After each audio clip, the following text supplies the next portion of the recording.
Graça e paz, a paz de Deus, Shalom Adonai. Meu nome é Júlio Ronque, estou pastor aqui na Igreja Metodista Livre de Rio Preto. Que bênção, que alegria. Mais um culto, hoje domingo de Ramos, e para nós é uma honra chegar até a tua casa na gravação desse vídeo. Que Deus abençoe ricamente. O tema dessa mensagem, domingo de Ramos, o rei humilde em suas lições triunfais. Olha, já é a visão, é um texto do Bispo Hildo, inclusive um grande abraço para o Bispo Hildo, que temos uma estima, tem um carinho muito grande pela vida do Bispo, pelo ministério do Bispo Hildo, uma pessoa realmente diferenciada, um homem de Deus, um servo de Deus, e ele trouxe para nós esse texto no grupo dos pastores, do Domingo de Ramos. Vamos lá. O Domingo de Ramos marca o início da Semana Santa, e relembra a entrada triunfal de Jesus em Jerusalém, cumprindo assim a profecia que estava no livro de Zacarias, né? É uma profecia antiga, lá em Zacarias capítulo 9, não precisa abrir não, mas se você quiser riscar aí na tua Bíblia depois num cantinho, risca aí Zacarias 9:9, que é o texto que fala sobre essa exultação em Jerusalém, da entrada do seu Salvador. E aqui homens, mulheres, crianças estendiam seus mantos pelo caminho entre Jericó e Jerusalém e gritavam, o texto que nós vamos ler agora em João capítulo 12, verso 13, acharam aí? João 14, verso 13, o que ele diz, irmãos? Hosana, bendito que vem em nome do Senhor, o Rei de Israel. Era isso que as pessoas estavam ali no caminho entre Jericó e Jerusalém, e Jesus entrando em Jerusalém, montado nesse jumentinho, e eles estavam exaltando aquele que era o descendente de Davi, o rei que vinha trazer a salvação. É uma cena marcada por profunda alegria, adoração, com uma espontaneidade do povo judeu, a multidão aclamando. Não é à toa que marcou a fidelidade de Deus o texto de Zacarias, quando lá no capítulo 9, verso 9, Zacarias cita, né? Alegre-se, ó filha de Sião, eis que seu rei vem, justo e vitorioso, humilde montado num jumentinho. Zacarias 9, verso 9. Agora Jesus cumprindo a missão, cumprindo a palavra de Deus, entrando em Jerusalém, não como um cavalo de guerra imponente, mas montado num simplesinho, num animal tão simples, né? Num dos animais mais simples e humildes, revelando assim um reinado de paz e de humildade. Diferentemente dos conquistadores terrenos, quando a gente vê as guerras, as grandes guerras, quando alguém invade um país, a gente está passando ainda aí por essa guerra na Ucrânia e Rússia, né? Que coisa triste, terrível, e guerras pela África, tantas guerras, né? E a gente começa a ver o quê? Diferentemente dos conquistadores atuais, os conquistadores desta terra, que buscam a exibição do seu armamento, do seu poderio, não é assim? Tanto do poderio militar quanto político, e Jesus demonstra o quê? Demonstra uma profunda humildade, mansidão, um verdadeiro servo de Deus, totalmente diferente daquilo que a gente vê, cumprindo assim, inclusive, a palavra do próprio Zacarias no capítulo 4, verso 6, né? Puder anotar aí depois, não precisa abrir não, Zacarias 4, 6, que ele diz que não é nem por força nem por violência, né? Quando ele está falando com Zorobabel, não é nem por força nem por violência, mas é pelo Espírito do Senhor. E assim ele entra em Jerusalém, demonstrando para nós que o reino dele não é deste mundo. Ele não está montado num cavalo de guerra, mas ele está montado num jumentinho, entrada triunfal, destacando a sua humildade, comprovando para nós o que Paulo falou lá em Filipenses, capítulo 2, verso 7, quando Paulo diz assim, que esvaziou de si mesmo. Jesus, ele esvaziou da própria glória dele, da própria majestade dele, esvaziou a si mesmo, tomando forma de servo. Olha o que Paulo fala em Filipenses. Se a gente vê a passagem em João, logo à frente, o que Cristo faz, inclusive? Ele faz na mesma semana, né? que antecede a sua morte, logo após o domingo de Ramos, ele faz o quê? O lava-pés. Isso aqui é mais exemplo do que esse de servir, né? Pegar, gente, os pés na tradição judia, depois a gente vai estar estudando na sexta-feira, né? Perdão, no domingo. Os pés era algo realmente, só podia tocar nos pés quem era uma pessoa muito simples, muito humilde, muito pobre. Quem era nobre jamais ia tocar nos pés de alguém, porque os pés tinham um significado nos tempos judeus, para os judeus. E Jesus demonstrando ali, lavando cuidadosamente o pé dos seus discípulos. Jesus, ele conquistava corações pelo exemplo e pelo amor. Olha que interessante. Enquanto na terra, nós somos o quê? Muitas vezes nós somos obrigados a certas coisas, né? Jesus não, o reino dele, tudo é feito por amor. Tudo ele deu exemplo, tudo ele foi o primeiro, para que nós pudéssemos seguir o exemplo dele. O mestre deixava claro que ele não queria discípulos que fossem coagidos pela força, mas ele queria verdadeiros amigos que fossem atraídos pelo seu amor. Diferentemente de religiões que nós vemos hoje, né? Tem religião aí que se você não se tornar da religião deles, você, em alguns países, você inclusive é morto. Preciso falar? Não, né? Religiões que impõem. Aí você pode dizer, Júlio, mas na época, na Europa, durante, né, a era medieval, o que nós tivemos, né? Tivemos também, infelizmente, em nome da religião, né? Mas não era o Evangelho de Cristo. O verdadeiro Evangelho de Cristo nunca foi isso. Jesus, ele deixava claro que ele queria discípulos que fossem constrangidos pelo amor dele e não coagidos pela força. Nós somos constrangidos pelo amor de Jesus, coisa linda. Jesus nos ensina que a verdadeira grandeza está no servir, irmãos, e não em ser servido. A verdadeira riqueza, a grandeza do Evangelho é servir e não ser servido. E o povo que ali no domingo de Ramos, naquele momento expressando uma adoração, exultando, entusiasmado, de maneira genuína, gritava, Hosanas, que significa, salva-nos por favor, Hosanas. Reconhecendo ali a multidão que ele era o Salvador. Sim, foi algo magnífico. Eu fico tentando imaginar como foi aquele rebuliço na entrada em Jerusalém. Foi tão, como eu posso dizer, tumultuado, foi algo tão impactante naquele tempo, que as autoridades, todas as autoridades de Jerusalém, se impactaram. Falaram, epa, peraí, esse aí tem poder. Mas não é o poder sobrenatural que a gente cristão entende. Eles ficaram com medo, dizendo, esse aí tem poder político. Ele consegue arrastar multidões. Ele ganha o coração das massas. Olha que interessante como Cristo foi subjugado pelas autoridades judias, pelos chefes da lei, pelas autoridades do Estado, pelo governo romano. Tudo isso, eles não viam em Jesus um poderio espiritual. Não, eles nem entendiam nada disso. Mas eles apenas estavam preocupados consigo mesmos, o seu poder nessa terra, aonde um simples homem conseguia arrastar uma multidão daquela pelas ruas de Jerusalém. Ali o plano de Deus, ao revelar o Messias, nada podia impedir o plano de Deus. Aleluia. Podiam tentar calar a multidão, podiam tentar desfazer, não, nada pôde impedir o domingo de Ramos acontecendo, o povo gritando, as pessoas aplaudindo, o povo num êxtase genuíno.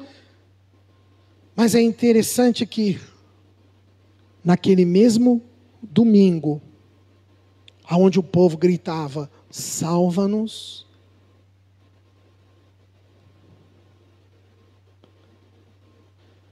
na quinta-feira, ou na sexta, né, pela manhã, aquele mesmo povo gritava, crucificam. Olha que interessante. O texto do Bispo Hildo. Eu estou só fazendo um resumo, tá? Depois eu mando lá no grupo do WhatsApp para vocês estudarem com calma. Aquele mesmo povo econômico que no domingo gritava Hosanas.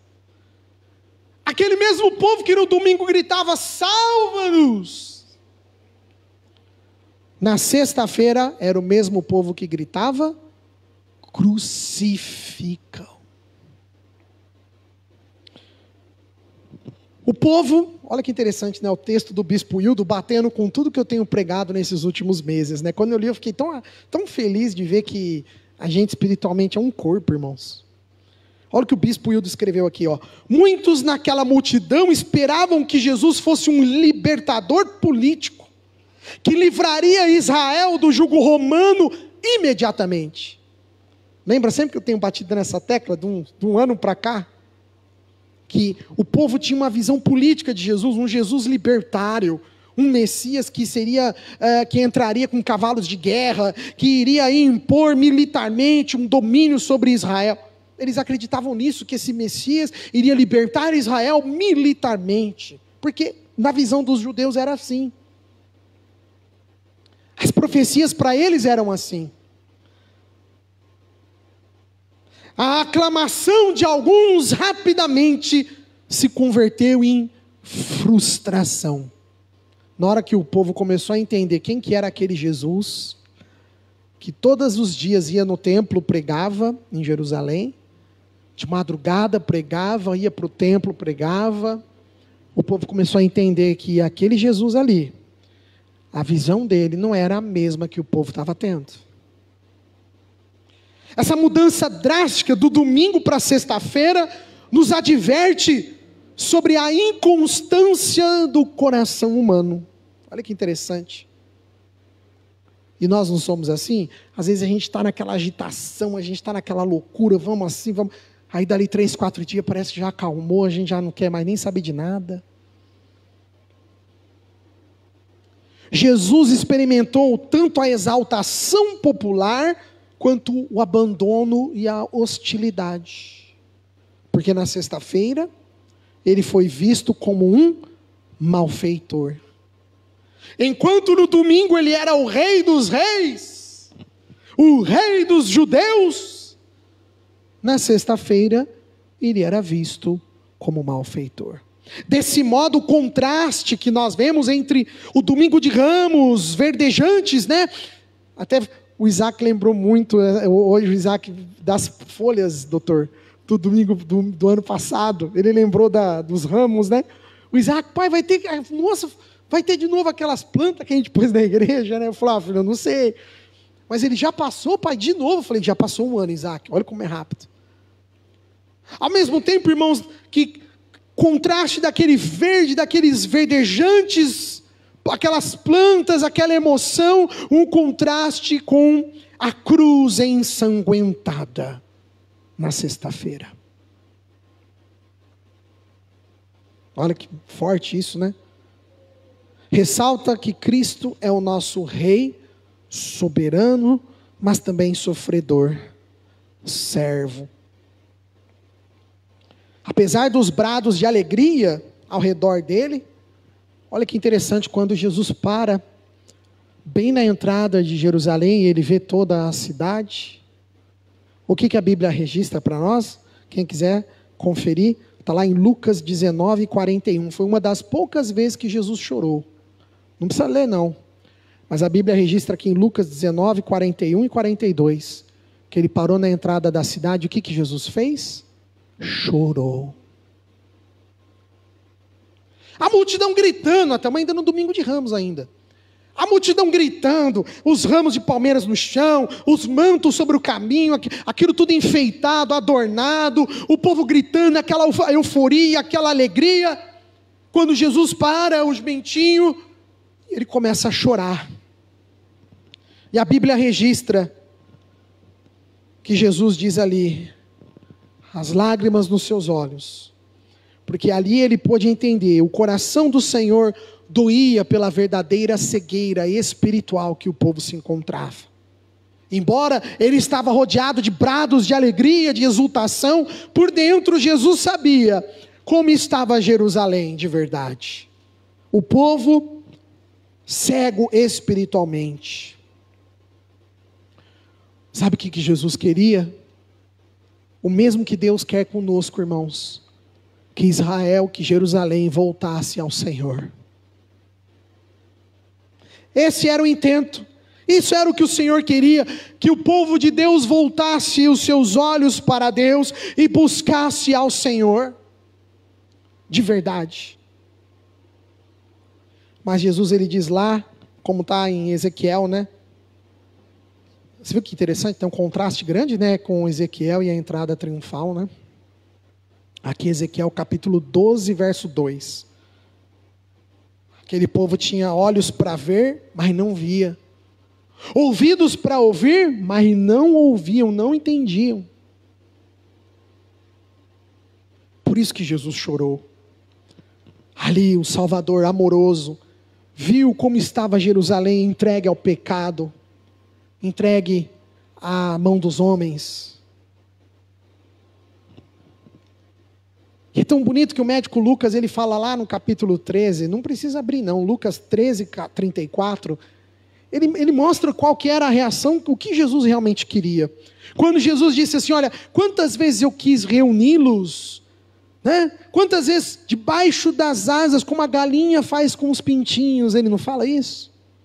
Ele quis reunir o povo do Senhor. Mas Deus respeita a liberdade humana. Mas Deus respeita, Ele não força ninguém a acolhê-lo. Ele não força ninguém a aceitá-lo. Ele não força ninguém a segui-lo. Ele não força. E ali, quando ele chega no templo, o que acontece, irmãos? Está lá em Mateus 21, 12.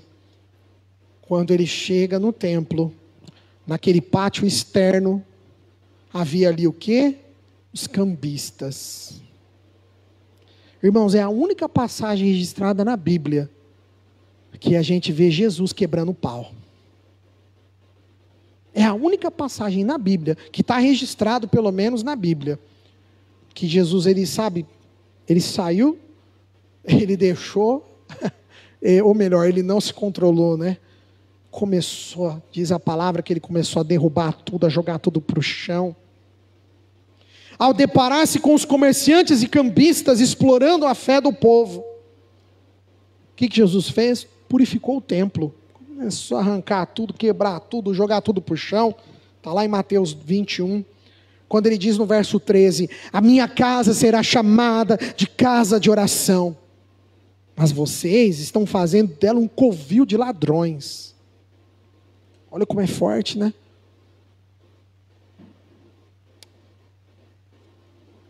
Os irmãos, vocês lembram que eu já preguei sobre isso, né? Lembram? Você é o único que tem o álibi aqui, André, que você faz tempo, você ainda não estava aqui, né, na igreja. Eu já preguei, irmãos.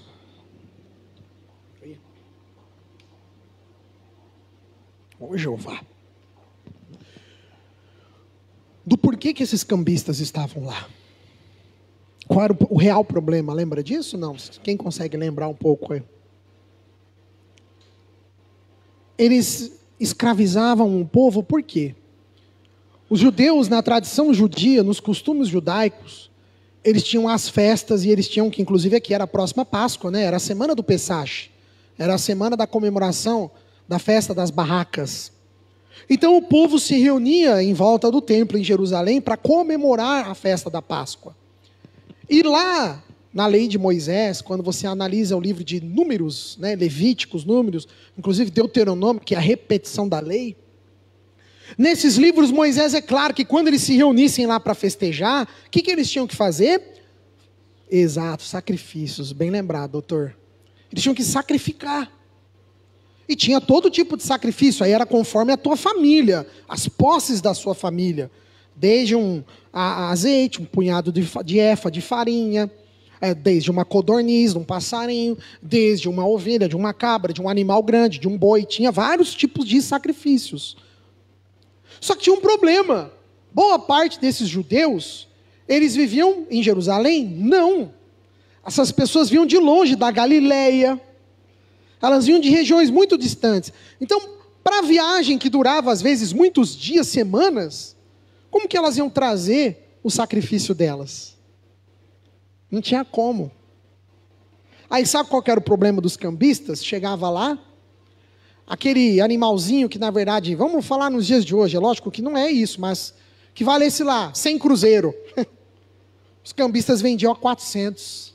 Você não tinha como, você tinha que comprar. Está entendendo? Você só tinha ali, você tinha que comprar ali.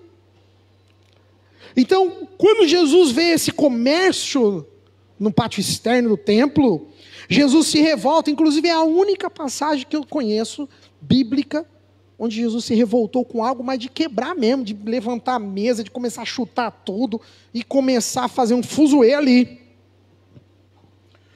E Jesus ensina para nós, que Deus, Ele quer de nós, sinceridade e reverência na adoração.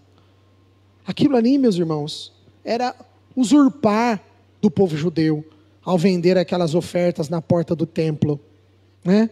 Ao impor, eles tinham que pagar até o shekel. Lembra que o shekel era uma moeda, e era uma moeda muito antiga, não era todo mundo que tinha mais o shekel. Então esses cambistas também vendiam o shekel a preços absurdos. Para quê? Para você poder ir lá e entregar o shekel dentro do templo. Olha como que o ser humano é capaz de fazer com o seu próximo, com o seu irmão. Você está entendendo? Assim mostrou-se um líder, Jesus mostrou um líder que ele não buscava aplausos vazios. Hoje os líderes, as pessoas, elas são aplaudidas, mas é tudo aplauso vazio. Mas Jesus buscava a transformação e a renovação do coração e da aliança com Deus. Ele queria um povo que realmente adorasse a Deus de verdade. Não é isso que ele disse para a mulher que estava lá no poço? Que ele buscava adoradores em espírito e em verdade? Lá no livro de João. Sabe, ele amou tanto o mundo, como está lá em João capítulo 3,16. Ele amou o mundo de tal maneira, irmãos. Deus amou o mundo que deu o unigênito dele. Para mostrar para nós esse amor que é tão intenso. Quando eu olho para Jesus, eu vejo um amor intenso. E Ele carregou sobre si o castigo que nos traz a paz. Como está lá em Isaías 53, verso 5. Ele carregou aquilo que era nosso, para nos trazer paz. E em meio aos louvores do Domingo de Ramos, o nosso Senhor, Ele tinha plena consciência que o verdadeiro triunfo não vinha dos aplausos, que o verdadeiro triunfo não vinha daquela adoração exagerada, daquilo tudo, mas o verdadeiro triunfo viria através do seu sofrimento e dor, da sua redenção. Foi o amor que levou Jesus a continuar até o Gólgota. Foi o amor por nós, para que nós pudéssemos nos reconciliar com Deus, e por meio da morte de Cristo, a sua ressurreição, Ele estabelece para nós bases para buscarmos reconciliação com Deus, paz com Deus. Por isso que é tão interessante, né? Eu lembro até hoje na matéria de faculdade que eu tive de teologia, com o professor, um teólogo fantástico chamado Júlio Paulo Zabatiero. E a gente ficou estudando quase um mês inteiro sobre isso. Pax Romana, que era chamada de paz romana. Foi uma matéria que a gente ficou, acho que com exaustão, um mês inteiro na matéria do professor Júlio. O que era interessante, quando Jesus ele nos ensina que a paz que Ele dá não é a paz igual que o mundo vos dá. Eu já preguei isso também aqui há muito tempo. Eu acho que ainda era Igreja Ágape, hein? Não sei nem se era metodista, faz tempo. E eu lembro dessa pregação. Quando Jesus está falando que ele dá a paz dele, era justamente o fato de que no governo romano, o imperador, conforme ele dominava os povos, ele chegava num determinado território, numa nação inimiga, e ele derrotava aquela nação. Os romanos, eles tinham uma coisa que eles chamavam Pax Romana, P-A-X, Pax, que no latim é paz. O que o imperador romano fazia? Era uma estratégia militar de guerra. Eles batiam, aí depois eles falavam assim, então agora já que está tudo certo, agora eu vou trazer paz sobre vocês. A paz romana era a proteção, para que aquele povo dominado não fosse invadido por bárbaros, por outros povos. Então por isso que falava que o domínio romano, conforme ele ia englobando novas nações, os romanos levavam essa tal de Pax Romana, ou a paz romana. E olha que interessante, é no tempo de Jesus isso. E Jesus lá no livro de João ensina para nós que a paz, a minha paz não é igual à paz que o mundo vos dá. A proteção do governo romano não tem nada a ver com a paz e segurança que nós temos no Salvador. Aleluia. Oh, glória a Deus. Só Ele que pode dar essa paz. Sabe qual é a paz? A paz da segurança de saber que eu e você, a gente não vai simplesmente morrer. Tá? A coisa está pegando fogo lá na sala Culto Kids lá. Simplesmente eu e você, o nosso lugar não é aqui nessa terra, irmãos. Isso é paz, isso é segurança que nós temos em Jesus e no Evangelho. Na sua primeira vinda, Jesus veio humildemente para nos salvar. Mas não se esqueça, irmãos, que na sua segunda vinda, oh aleluia, Ele virá em glória ainda maior, para reinar plenamente. Um dia, o rei que entrou montado em um jumentinho, voltará com um vitorioso Senhor, como Rei dos Reis.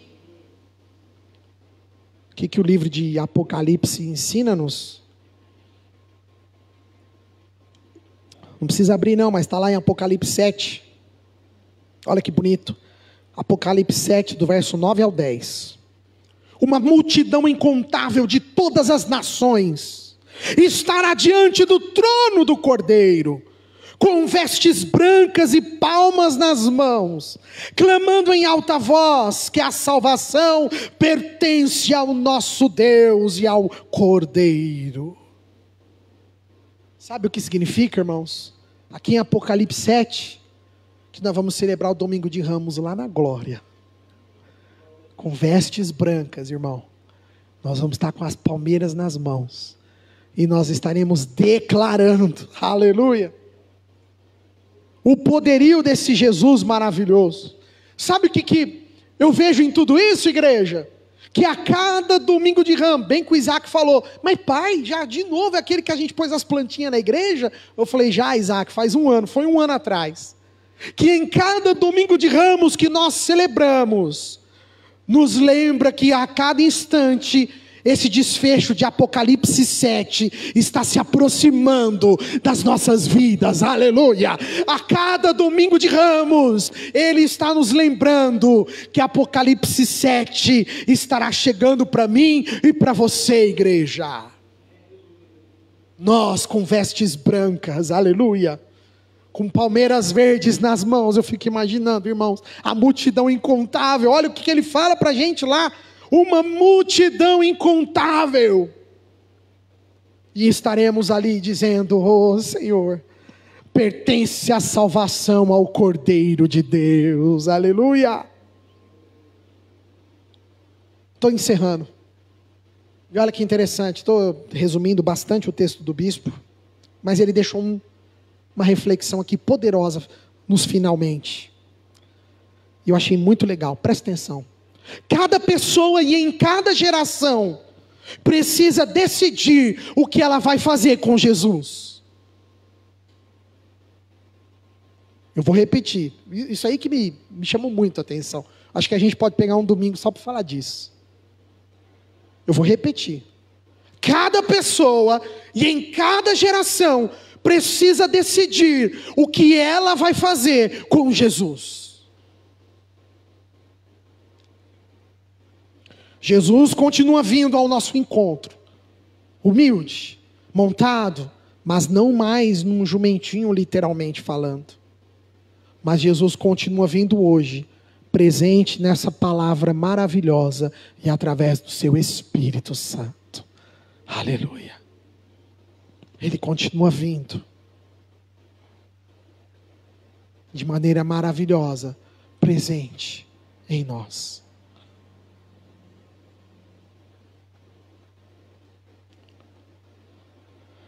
Buscando a salvar-nos. E a mesma pergunta é essa: que farei de Jesus chamado Cristo? Disse Pilatos. Ele não falou isso? Quando ele estava diante da multidão, na casa do governador, diante daquele povo, ele diz isso. Quem quiser conferir, está lá em Mateus, capítulo 27, verso 22. Ele diz assim: que farei de Jesus, o chamado Cristo?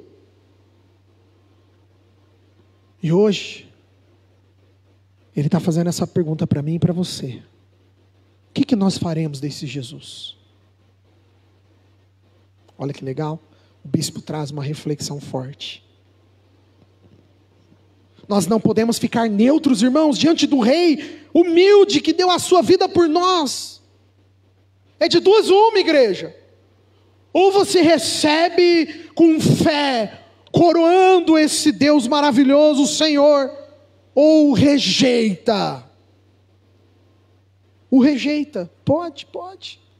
Mas lembre-se que essa decisão trará consequências eternas para aquele que o rejeitar. Consequências eternas. Deus, em sua graça maravilhosa, nos concede a liberdade de escolhermos. Logicamente, Ele está ansioso para que nós escolhamos a vida. Escolhei hoje, vida ou morte, não é isso que Jesus disse? Ele está ansioso para que eu e você, nós escolhamos a vida. O seu desejo é Ele nos acolher com as asas protetoras. Aleluia.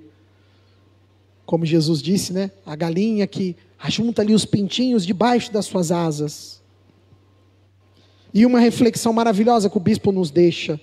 Nós podemos responder diferentemente do povo judeu na entrada triunfal. O povo domingo ovacionou, aclamou, exaltou. Mas sexta-feira, aquele mesmo povo crucificou. Faremos diferente, igreja. Abrimos o nosso coração em redenção a Ele. Aleluia. Erguemos a nossa voz, como aquela multidão. Entretanto, não aceitaremos mais o crucificam. Mas apenas em verdade vamos dizer: hosanas. Salva-nos, Senhor. Salva essa geração perversa que está aí. Salva-nos das pessoas más. Salva-nos dos caminhos maus. Salva-nos da maldade que temos sobre a terra. Que possamos ser diferentes daquele povo, igreja.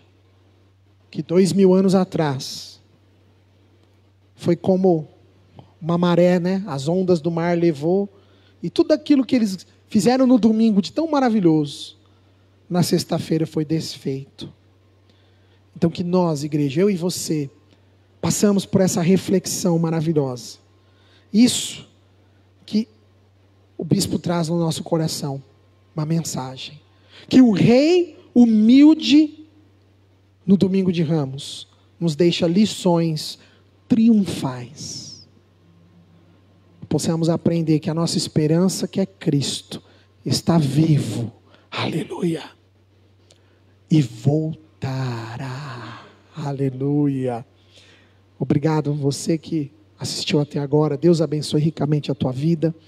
celebre esse domingo de Ramos conosco, nós vamos orar já já, mas eu já deixo aqui um convite para você nos fazer uma visita na rua Fritz Jacó, número 1008, no bairro Boa Vista, aqui em Rio Preto. Estamos praticamente 2 quadras da Santa Casa e praticamente esquina com a rua Pedro Amaral. Fritz Jacó, esquina com a rua Pedro Amaral, todos os domingos, 19 horas, horário de Brasília, é o nosso culto principal, exceto o domingo de Páscoa. Domingo que vem, o nosso culto vai ser 9 horas da manhã, ok? Então, domingo que vem, nós não teremos o culto à noite. A gente vai ter apenas na Páscoa, o nosso culto vai ser às 9 horas da manhã. E você é o meu convidado, minha convidada especial. E já se inscreva aqui no nosso canal, @Imel Rio Preto, no YouTube, estamos no Facebook, no Instagram, no X e todas as principais redes sociais. Deus abençoe ricamente.